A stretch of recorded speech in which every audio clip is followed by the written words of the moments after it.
Thank you Lord, ang lakas ng sikat ng araw. Ayos, mas maparami na yung lalabas sa uhay ng palay natin. Okay. Ayan, tubig ang kailangan pag ganyan po. Huwag nyo bitinin sa tubig. Ulitin po natin. Napakaganda na. Yung paglabas ng sikat ng araw na yan, wala na, naligtasan na natin yung kwan. Paglabas ng plug shift, strong yan. Nalagpasan na natin yung BLB at BLS. Wala nang tatama sa on natin. Ngayon madi-disinfectant yung mga napatutukan natin dito. Nag-umpisa dahil may kwan dito sa likod ng pigiri. Mayroong tagas dito, yung ihi ng pig's eye napupunta dyan ay madi-disinfect ngayon yan. Hindi na kakalat po yan. At ang maganda, nakaprevent na rin po tayo. Sharing is caring. Good morning mga ka-farmers, ka-agricultural PH team, magsasaka, mag-uuma. Time check 6:09. At ito, at kararating natin, medyo late konti, nagpalit tayo konti. At ang gagawin natin ngayon, kunin natin yung banner, ipupunta na natin dun sa LP937 at LP2096. Ayan na yung palay natin, gumanda na yung panahon, sakto yung weather. Sakto yung ipinurward ni Sir Jude. Shout out pala kay Sir Jude Basilio. Siya yung isa nating matagal ng dyan, kasama sa palaging nasa YouTube. Nagko-comment po doon at may sakahan din po yan. User natin matagal yan ng humus. Okay, kaya alam na alam niya, pumupunta sa bahay noon yan si Sir Jude. Shout out kay Sir Jude. Next cropping, magde-demo tayo sa sakahan niya para naman masubukan niya yung protocol po natin. Kasama natin si Master Ernesto. Yan. Shout out sa inyo. At yung mga ibang ka-agricultural po natin dyan ay pipili po tayo ng mga bibigyan natin ng demo ng Hildmore Natural All-Purpose Foliar Fertilizer at yung Hyper Compost. Pipili na po tayo sa inyo para naman ma-try natin. Maraming makatry sa ilalatag natin. Pinakamagandang protocol sa wheat season, yung combination na ng protocol ko at protocol ni Master Ernesto Martin para sa pamamakasang ani. Kaya natin yan, abutin natin yung 300 kaban per hectares para may pakita natin na may pag-asa sa pagpapalay. Malaki ang pag-asa sa pagpapalay kahit na ganito yung sitwasyon na nangyayari na bumabagsak yung presyo dahil nga mayroon niyang RTL. Hanggat mayroon niyang RTL, open importation, mag-import yung pwedeng mag-import, ay talagang babaha ang bigas dito sa Pilipinas. Lalo isasabay naman yan kung sa panahon ng anihan. Ayan na yung LP937 natin, napaka-strong. Ayan, 937, ipupunta natin yung banner dyan. At ito naman LP2096. Ayan, tumataas na yung mga plug leaf shift. Okay na yung sana gumanda na yung solar radiation dahil yung solar ay may disinfectant yan. Dito pa lang sa hangin, dinidisinfect na niya yung mga bacteria, fungus at viruses. Kaya yung palay, pag nasikatan yan na malakas na kwan, may natural disinfectant. Ang solar radiation, kaya napakalaking tulong. Wag lang yung sobrang lakas naman sa April. Mayroon ding stress sa palay, lalo kung wala kayong tubig dito sa baba. Mayroon naman yung heat stress na ayaw ng palay, nadadry naman yung kanyang dahon. Hindi naman maganda yung sobrang lakas. Ayan papalabas na lahat, ang ganda. Ngayon, aawatin natin yung patubig natin dun sa likod. Sigurado punong-puno na yon. Kasi nakakuan, ipunta na natin sa kanila. Kasi wag nyong pabayaan, ulitin natin sa flowering stage, lalo sa heading na walang tubig. Kasi hindi ma-fertile. Buti nga nagpapatubig tayo, mga katabi natin, natutubigan natin. Kasi yung mga yan, bihirang umiikot. Yan, Pati dito, isa yung may sakahan dyan, hindi umiikot. Kaya, di nila alam ang kanilang gagawin po kasi kaya ganun yung nangyayari. Di nila alam na sa flowering pa lang ay baog na. Dahil sa stress sa tubig, walang masipsip na tubig. Okay, yung in-upload natin, punta yung YouTube channel natin, Agritipid Page, may in-upload tayo doon. Kulang kasi yung ayaw na ma-upload pag sobrang haba, 30 minutes lang. Yung karugtong doon i-upload natin mamaya, puno na rin kasi yung memory ng cellphone natin, magta-transfer pa tayo. Yung hanggang dito, yung inukutan natin yan para makita nyo yung mga palay dito. At ano yung ginagawa ko everyday at hapon, yung pag sasarado ng mga butas ng kiwit. Okay, ganun na lang, sharing is caring. Maraming salamat. Happy farmer. Tara. Okay, mga ka-agritipid, nandito tayo ngayon sa gubat. Ayan, ilog po yan, palengke na po yan. Yan yung kulay ng palay natin dito. Uunahan pa natin itong RC46 na sasapa. Once nakita ko po yan na marami na dyan banda, kasi pa isa-isa pa lang dun dito nakita ko may 3% na sa tabing gubat, ay mayroon tayong gagawin na isa pang technique po dyan. Ilalagay na natin lahat para masundan nyo, para sa wheat season ay handang-handa na po kayo. Magpupulyar tayo para sumapaw ka agad dyan. Kung nakita natin gumanda yung panahon, pasapawin natin ito ng 1 week. Doon naman tayo babawi sa pagpasapaw. Pagpapahinog, dapat mas mabilis yumuko para maligtasan natin yung sama ng panahon. Okay, ibig sabihin 60 days ngayon ay madami nang lumalabas dito. Unlike dun sa pinakalulan natin, kukunti pa lang dun. Okay, halos pa isa-isa. Dito may 3% na sa gubat, kaya hindi nasusukat yung green pala. Meron pala sa bagong ginawa nating group chat na nag-comment pala si sir dyan na pag masyadong dark green yung palay ay puntahan ng peste. Tama naman po yun, pero depende na yan sa management po natin. Kahit dark green yung palay nyo, or sabihin na natin ganyan yung kulay, pero tignan nyo yung puno nyan, matigas. Pansinin nyo, wala kayong makikitang na stem borer dyan. Sa stage na yan dapat meron na dead heart, pero tignan nyo wala yung sir, dahil walang na dead heart, dahil wala kayong makitang dead heart dyan. Okay, ibig sabihin dead heart, pinatay ng stem borer. Kahit na ganyan ka dark siya, ibig sabihin naibigay natin yung tamang sustansya ng protocol po natin, kaya nagre-resulta ng magandang uhay at mahabang uhay. Ayan ito mag 12 inches ito. Lumabas yan, 12 inches ito, ganyan kahaba. Yan, 12 inches ito. Yan, okay na.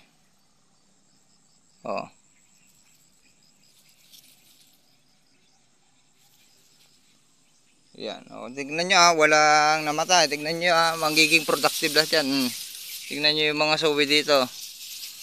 Okay, ganun po yon. Tapos tignan natin kung may dead hearts tayo.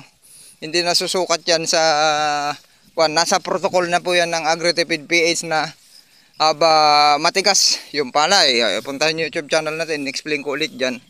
Hindi natin makukuha yung mataas na ani kung anemic. Kinukulan tayo sa nitrogen kasi ang target yield natin ay napakataas, above 250. Hindi natin maaani po yun, 250 to 300. Kung kaya natin i-300 kung yung dahon ng palay nyo ay anemic. Kulang, ibig sabihin kulang sa nitrogen, kulang sa sulfur, kulang sa sustansya. Habang nagdadagdag tayo ng nitrogen, nakalimutan ko yung panukat. Yung planting height dito, ayan kung ito pagbabasihan natin na plug leaf shape, kasi aangat pa ang mga yan, ito mga plug leaf shape na yan, hanggang dibdib na po yan. Planting height, karamihan na dito lagpas puson, hanggang puson, lagpas na ng puson po natin yung planting height dito banda. Pinag-aanihan natin ng 42 kaban sa inbred variety. Pansin nyo sana'y gumanda ng panahon at hindi papagpagpagin pa na ng ganyan or susugatan ay medyo matigas naman, gaganyan-ganyan lang. Okay? O, kaliwanagan tayo.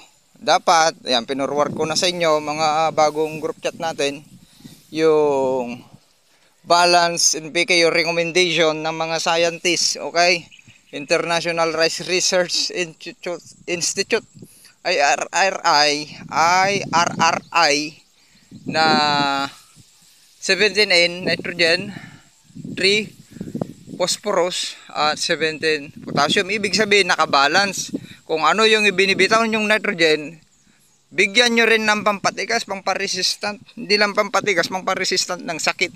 Pero kung ang protocol nyo puro nitrogen po yan, naging dark, mahaba yon. Tignan nyo yung plug leaf, dapat na tayo hindi nakaganyan. Okay, kahit dark green, tayo ang pinaka dark green dito, tignan nyo. Puro sa anemic. Tayo yan hanggang dun sa nakasingit. Tayo na ang pinaka dark green, dapat ganyan yung tindig ng palay. Okay? Yan, sasara tayo. Actual na.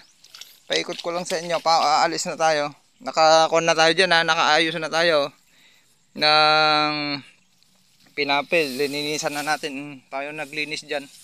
Kaya tignan nyo malinis yung mga pilapil natin. Ang ipipinis na lang natin na last ay yung nasa gitna. O yan, kalalaki ng palay dito. Ganito sana, may taga videos tayo tapos bababa tayo dito, lulusong. Ay napakaganda. Kalalaki ng mga puno dito ng palay. Sana'y gumanda na para ang laki, ulitin natin ang laking tulong ng solar radiation para i-disinfect yung mga sakit dyan sa air. Okay? Yung bacteria, fungus, viruses, tatanggalin yan ng solar.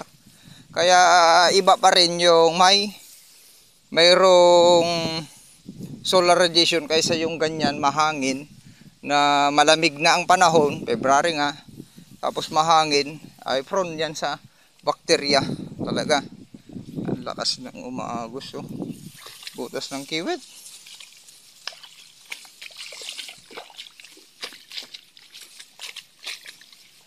Ayan yung mga dapat rin na trabaho ng mga tagasaka, hindi yung farm owner magkatrabaho dapat dyan. Dahil ayaw malugi ng farm owner, kailangan ikutan nyo. Paano kung hindi kayo umiikot? Di lugi. Parehas kayong malulugi. Sino ang nalugi na makuhan? Buti yung tagasaka, yung pagod niya lang ay yung farm owner. Gastos bulsa na butas. Pangatlo na pinitak. 25 by 25 pagkatanim po dito. Hanggang dyan. Okay? Hindi makon yung butas ng kiwit. Yan, sakto lang tubig. Di ba ang ganda pag may tubig? Kalalaki ng palay. May tama tayo sa iba. Yan okay lang yan. Wala pang kanyang 0.1%. Yung pa isa-isang mahahaba na talaga ay may damage. Ito yung iba wala. Pa isa-isa lang. Hindi po temporary yan sa lamig ng panahon. Ang dumamage sa mga ganyan kahit sa dulo mayroong konti. Yung lamig ng panahon dumidiretso na.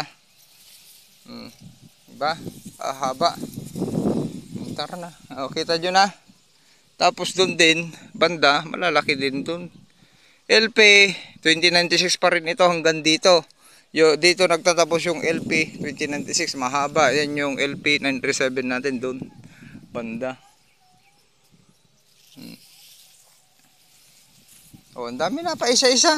Kaya nga, sabi ko kung gumanda yung panahon, naku, dami na yan. Mabilis lang yan. Mabilis lang po tayo magpasapaw. Marami tayong bala. Sabi ko, marami tayong bala nila Master Ernesto Martin.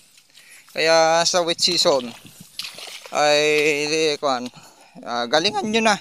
Bantayan nyo yung mga tagasakan ninyo. Tignan nyo yung mga rini-repair kong pilapil. Para lumakas naman yung anin ninyo. Yung katabi natin, TH 82. Yung na pupulyer natin sa gilid niya ay malalaki. Tapos yung napapaamuyan natin ng abono dito, yung leaching natin, yung parang ganyan, oh. May tagas na naman tayo. Pag hindi natin kinan yan, nitrogen lang naman yung naano dyan, papunta dyan. Pero banda dyan sa mga kon na, maliliit na. Dito lang sa napapaamuyan natin, oh. Makikita nyo na, sa protocol pa lang natin, makikita nyo na kung ano yung diferensya. Ganun po yan. Ang layo ng diferensya. Ang palay na to ay matangkad talaga na palay, mataas na palay. Okay? Kung tayo ang nagpalay dyan, lagpas nasa nuuna yung palay na yan, matangkad. Itong LP2096 hindi naman ganun katangkaran yan, pero nagagawa natin sa dry season kunin yung planting height. Ganyan na talaga yung planting height ng LP 2096. Nakuha na natin yung planting height hanggang puson or lagpas puson, 102 cm to 106 cm. Ganyan yung planting height ng LP2096 at 937. Nakuha na natin sa dry season. Ibig sabihin, kahit dry season kaya nating kunin ang planting height. Sa wet season, kaya nating iganyan din, control. Okay, gagawin na lang natin, control, bawas tayo ng nitrogen, control nitrogen, pero magdagdag tayo ng potassium, pampatigas at ibang sustansya. Okay, cut muna, delikado dito. Flip. Ganito ang sitwasyon dito. Lahat ng sobrang tubig dito pupunta sa nakahiwalay natin. Kita nyo? Ang dami na ring lumabas, oh. Yan yung stick natin, kunin natin. Diyan yung inayos ko noong kagabi. Yan, hindi na tayo makapag-video. Kagabi lang yan. Inayos natin. Para yung dadaanan natin ay maganda. Pause muna. Kung tagasaka natin, hindi alam ang gawin, hindi, wala talaga, hindi talaga alam ang mga yan. Okay? Kung tamad na iikot, tagasaka nyo, kulang sa diskarte, ayaw maturuan, ay ganyan na lang, or sobrang busy, maraming ginagawa, ay ganyan mga hindi yan malilinisan yung mga pilapil ninyo. Hindi maayos yan, itataas natin sa susunod kung may time pa tayo. Ayan.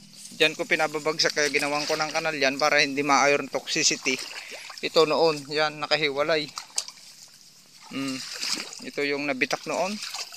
Yan, pinasilip ko ulit sa inyo. Ayan, punong-puno dito kasi ngayong level nga, pagpaunta dito. Ito yung dati natin punlaan. Ang dami na pala. Akit tayo. Halos sabay pala sa bandang gubat, oh. Pero mas nauna doon, mas marami doon. Ito yung kung natin sa figure, malinis, diba? Dito tayo dadaan. Naayos na rin dito. Tignan nyo yung katabi natin, THC ito rin yan. Tignan nyo yung THC dito, at yan din ang malalaki din yung napapaamuyan natin. Yan yung nakahiwalay. Na maayos din yan, lininisan ko na. Yan na yung figure. Yun lang, hindi kayo makadaan kasi lusak talaga ang lusak yung kwan dito. Diba? Lusak talaga yan. Palagi tayong umiikot. Yan, sitwasyon. Dami na. Sana gumanda na, tatamaan yung 3 and 4 ng BLS. Kung tutuloy ito, ang taas na, ang lamig ng panahon, may hangin konti at may high humidity. Yan yung may sakit. Yan talaga, may sakit na yan. Seedborne disease pa rin yan. At least, konti, no, pilit mag-recover. Pero ayaw, mayroong lang matitira siyang 1, 2. Ginapas ko na yung iba dyan. Nagtuloy. Nakita nyo na gapas, ginapas ko na iba, pero nagtuloy yung iba. Pero nahihirapan, may sakit nga. Ibig sabihin niya na payatot hanggang kon na. Tignan natin kung mamunga. Okay, kakat na natin. Sharing is caring. Maraming salamat. Hope natututo tayo. Pansin nyo, dami na rin lumabas sa kon natin. Ang pangit ng panahon. Tapos susunod, ang pinakamaganda talaga na pagtanim ng palay, January. Huwag na kayo lumabas. January, ang pinakama-timing. Pero ang problema naman dito sa atin, first week ng January, hindi tayo sa pag-uuhay po natin, hindi aabot na cut na yung irrigation. Yun talaga ang magandang pagpapahinog. Wala kayong maranasang lamig ng panahon sa panicle initiation hanggang sa paglabas ng uhay. Dami na oh. Ganun po yon. Okay, sharing is caring. Maraming salamat. Happy farmers.